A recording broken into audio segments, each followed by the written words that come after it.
नमस्कार दोस्तों, आज हम हैं एक ऐसे मंदिर में जिसकी पॉपुलैरिटी दोस्तों चंद महीनों में यानी 8-10 महीनों में ही इतनी ज़्यादा बढ़ गई है कि जितनी पॉपुलैरिटी 50-60 साल वाले किसी मंदिर की नहीं होती। तो दोस्तों हम हैं वाराणसी के उमराहा में और दोस्तों हम आए हुए हैं आज सर्ववेद महामंदिर धाम, जो दोस्तों हिंदुस्तान का सबसे बड़ा मेडिटेशन सेंटर है।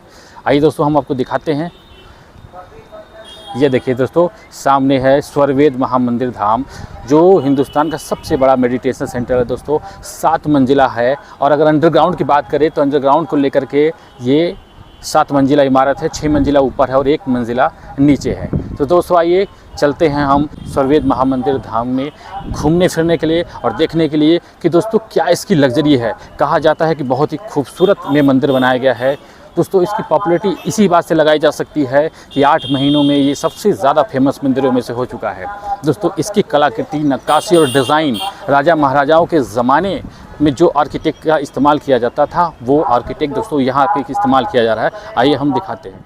दोस्तों अंदर जाने से पहले हम आपको बाहर से दिखा रहे हैं कि दूर से किस तरह ये महामंदिर आपको दिखता है। ये लग रहा है जैसे कि मुंबई के ताज होटल की तरह लग रहा है, एकदम खूबसूरत सा। देख रहे हैं सामने एक बड़ा सा गार्डन है जो कि अभी पूरी तरह से डेवलप नहीं हो पाया है, लेकिन हो सकता है कि जब आप घूमने आएँ तो ये एकदम अपने पूरे स्वभाव में हो, यानी सौंदर्य, इस खूबसूरती इसका परफेक्ट हो चुका हो।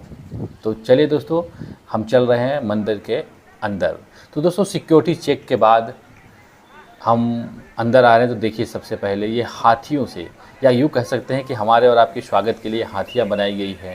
ये प्रथम तल पे आपको ये मंदिर के चारों तरफ आपको ऐसी खूबसूरत से डिज़ाइन हाथियों की बनी हुई मिलेगी, जो आप कॉफ़ी कलर के मार्बल से इस्तेमाल की गई है। तो दोस्तों आगे बढ़ते हुए हम जैसे ही मंदिर में जाने के लिए आगे बढ़ेंगे तो सबसे पहले देख लीजिए कि ये जूता घर खूबसूरत सा दोनों साइड में, यानी लेफ़्ट में भी और राइट में भी ये जूता घर बनाया गया है, जहाँ पे आपके जूते चप्पल निःशुल्क रखे जाएंगे और अच्छी उत्तम व्यवस्था के साथ। तो दोस्तों जूता रखने या चप्पल रखने के बाद ये देखिए कि हम मंदिर में अब अंदर जाने के लिए पूरी तरह से तैयार हैं और सीढ़ियों का इस्तेमाल करेंगे। आप देख रहे हैं सर्ववेद महामंदिर धाम, बढ़िया सा लोगो आपको दिख रहा है, बड़ा सा है। और किस तरह, चूँकि अभी धूप है, काम भी चल रहा है, लेकिन फिर भी सीढ़ियों पर रेड कारपेट बिछाया गया है हमें आने जाने के लिए, और हरियाली की व्यवस्था यहाँ पे की गई है। साथ ही साथ दोस्तों यहाँ पे व्हील चेयर भी जाने की व्यवस्था है, ताकि अगर कोई पैरों से नहीं चल पा रहा है तो वो व्हील चेयर ले जा करके बाकायदा जा सकता है। और मतलब हर किसी को अंदर जाने की व्यवस्था पूरी यहाँ पे बनाई गई है। तो आइए चलते हैं अंदर।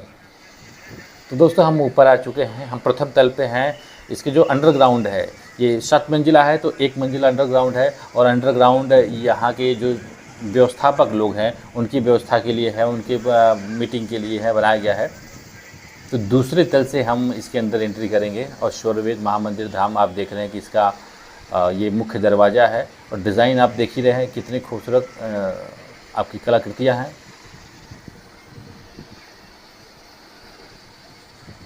और धूप होने के बाद भी लोगों की भीड़ काफ़ी अच्छी है। और चूँकि अभी हमने कहा कि पिछले साल ही मोदी जी ने इसका उद्घाटन किया था, तो पॉपुलैरिटी इतनी बढ़ती जा रही है, तो दिन पर दिन लोगों की संख्या भी बढ़ती जा रही है इसे देखने के लिए, इसे घूमने के लिए। और आप देख रहे हैं कि जो मुख्य मतलब द्वार इसका है, कितना खूबसूरत बनाया गया है। दोस्तों सर्ववेद महामंदिर, ये नाम ही अपने आप में एक अजूबा लग रहा है, क्योंकि स्वर वेद यानी स्वयं जहाँ पे वेदों का उच्चारण हो रहा हो, जहाँ स्वयं वेदों की शक्ति आपको प्राप्त हो रही हो, ऐसा दिव्य स्थली, ऐसी दिव्य स्थली जहाँ पे जाने के बाद पूरी तरह से मन शांत हो जाता हो। दोस्तों ऐसे मंदिर में हम हैं, इसीलिए दोस्तों उसका नाम रखा गया है सर्ववेद महामंदिर धाम। दोस्तों धाम वो स्थान है जहाँ पे आने के बाद हम तमाम दुख परेशानियों से खुद को निजात पाते हैं, यानी खुद को हम अलग पाते हैं और यहाँ एक अलग अनुभूति का आनंद लेते हैं। तो देखिए हम धीरे धीरे अंदर आ चुके हैं और भीड़ देखिए कि दर्शन करने वालों की काफ़ी है।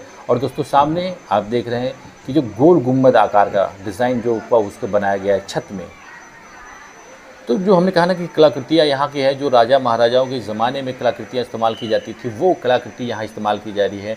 यहाँ देखिए स्वयंभू महाराज की तस्वीर है, यानी उनकी मूर्ति स्थापित की गई है। क्योंकि ये मेडिटेशन सेंटर है, यहाँ कोई पूजा पाठ तो होगा नहीं, तो कोई मंदिर में नाम तो दिया गया है लेकिन कोई देवी देवता स्थापित नहीं किए गए हैं। और आप देख रहे हैं कि दोस्तों एक कितना खूबसूरत झूमर सा उसका जो छत बनाई, जो हमने कहा ना कि गुंबद गोलाकार, देखिए क्या खूबसूरत से डिज़ाइन इसकी है। और जब लाइटिंग ये जल रही है तो लाइट के साथ कितना ही खूबसूरत नज़ारा, और बहुत बारीक है।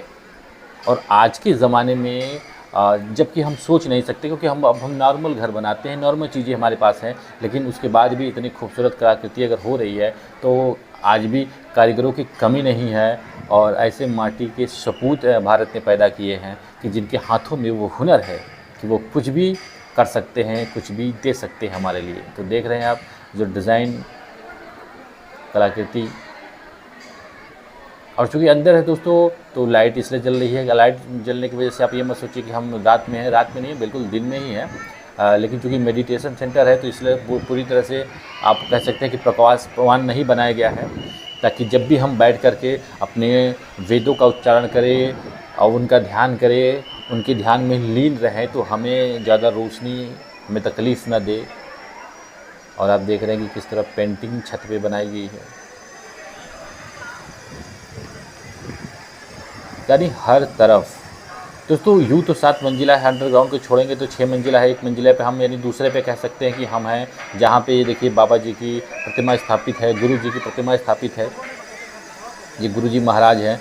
मेडिटेशन सेंटर का मतलब दोस्तों होता है कि जहाँ पे आप जा कर के आप गुरु के आदेश के अनुसार जो तमाम अपनी दुख परेशानियाँ दूर करने के लिए, अपनी तमाम तकलीफ़ें दूर करने के लिए, अपना टेंशन ख़त्म करने के लिए आइए और अपने धर्म को याद कीजिए, अपने इष्ट को याद कीजिए। और देख रहे हैं कि किस तरह लोग ये बैठे हुए हैं। और चूँकि ये डिज़ाइन नीचे भी बनाया गया है, कलाकृति ऊपर भी बनाया गया है, और साफ़ सफाई की तो बात ही नहीं है। लेकिन दोस्तों हम सिर्फ प्रथम तल पे हैं, तो अभी क्योंकि इसका काम पूरी तरह से कंप्लीट नहीं हुआ है, तो सिर्फ पहले मंजिल पे ही हमें घूमने की परमिशन है।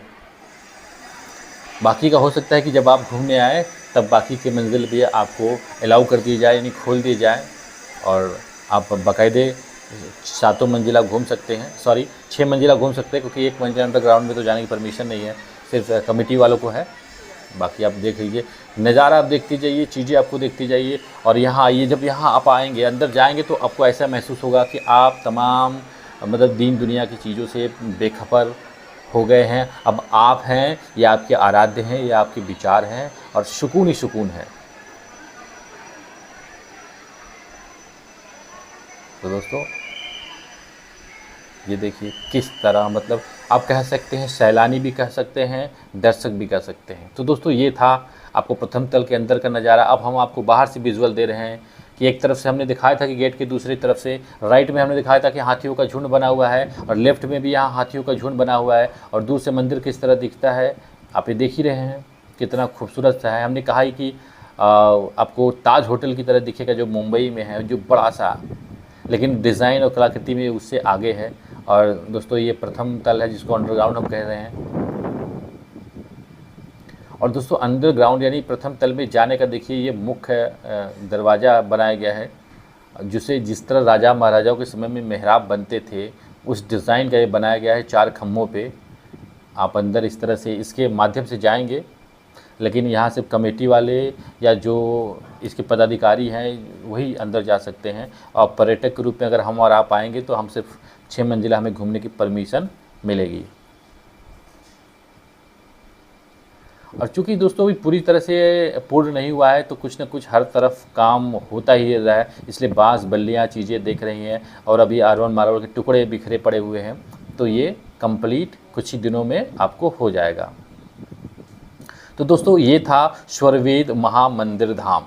आप घूमने आइए, आपके बनारस के ये उमराह में है, बहुत ज़्यादा दूर नहीं है, और आपको मेन हाईवे पे है, आसानी से आप पहुंच सकते हैं अपने 4 व्हीलर से, 2 व्हीलर से, या फिर कोई भी प्राइवेट टैक्सी लेकर के। तो दोस्तों आज की वीडियो में बस इतना ही। वीडियो को पसंद आए तो लाइक कीजिए, शेयर कीजिए, और जो नए दोस्त हैं दोस्तों चैनल को सब्सक्राइब कीजिए। मिलते हैं नेक्स्ट वीडियो में, तब तक के लिए इजाज़त दीजिए। नमस्कार।